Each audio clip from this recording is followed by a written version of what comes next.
All right, sports fans, how's everybody out there doing? William Martin coming at you one more time here on YouTube with another edition of the 300 Pounds of Sports Knowledge podcast.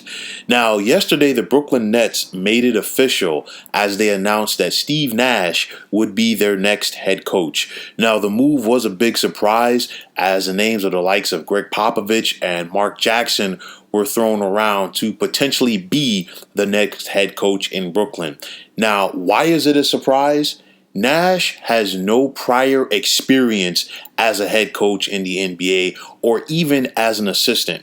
We've seen the Nets do this before. They did it in 2013 when they hired Jason Kidd to be their head coach. He went 44-38 that season and did get them to the postseason before abruptly leaving to take the head coaching position with the Milwaukee Bucks. Now, what does Nash bring to the table? You're talking about a basketball lifer, a guy who has immense basketball knowledge. He's a former two-time NBA MVP, and you are also talking about a guy who is third all-time on the NBA's all-time assist mark. So he brings that to the table. What he does lack is the knowledge of preparation as a head coach. And that's something, obviously, you're not going to get if you've never been a head coach. It's something that a lot of assistants study from the coaches that they've been under. But in this case of Nash, he doesn't have that experience. He's never been an assistant coach. He doesn't know about the preparation. Also dealing with different personalities from a coach's perspective. He's done it from the standpoint of a point guard, of a player.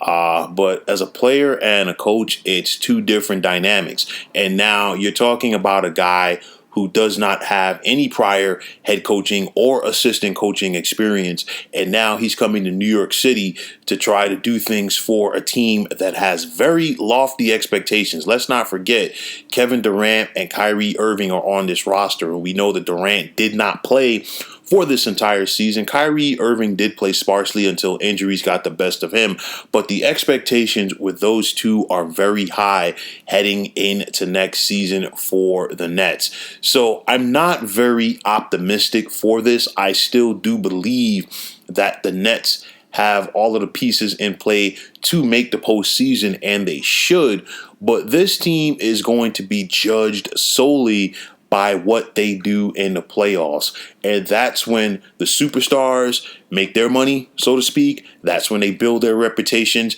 And the same can be said about head coaches. And you're going to find yourself, if you're Steve Nash, in some key situations next year in the playoffs where you're going to have to make those right personnel moves. You're going to have to call those right plays. And these are things that you're going to have to bring to the table, and you're going to have to learn on the fly right now to get it done.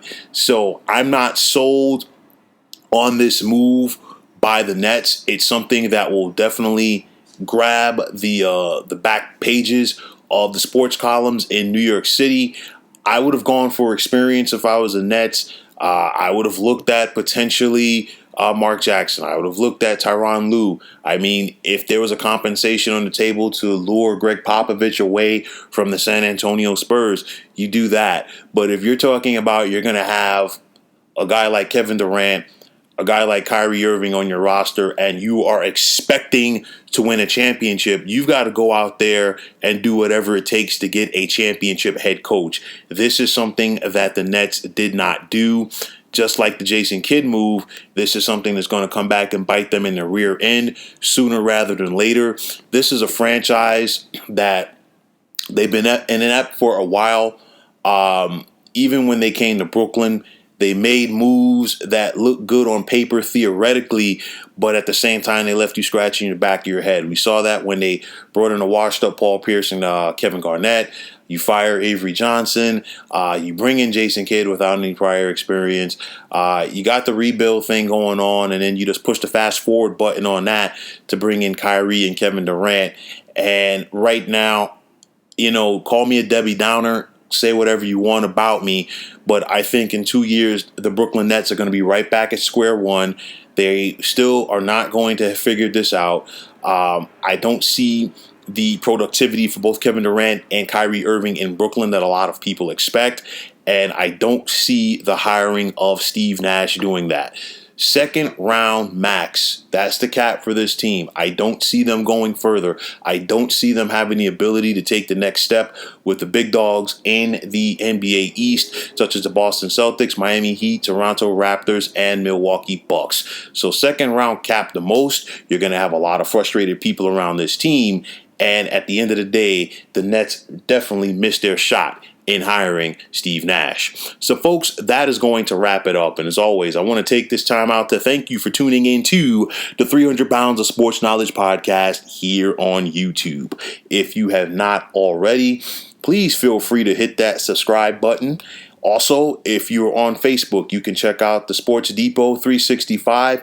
Feel free to check it out, drop a line, and join as a member. Also, if you're on Twitter, please feel free to check me out at 300 Pounds of Sports. And like I always say, if you follow me, it'll be my pleasure to follow you right back. So once again, fine folks, my name is William Martin. Take care and have yourselves a wonderful day.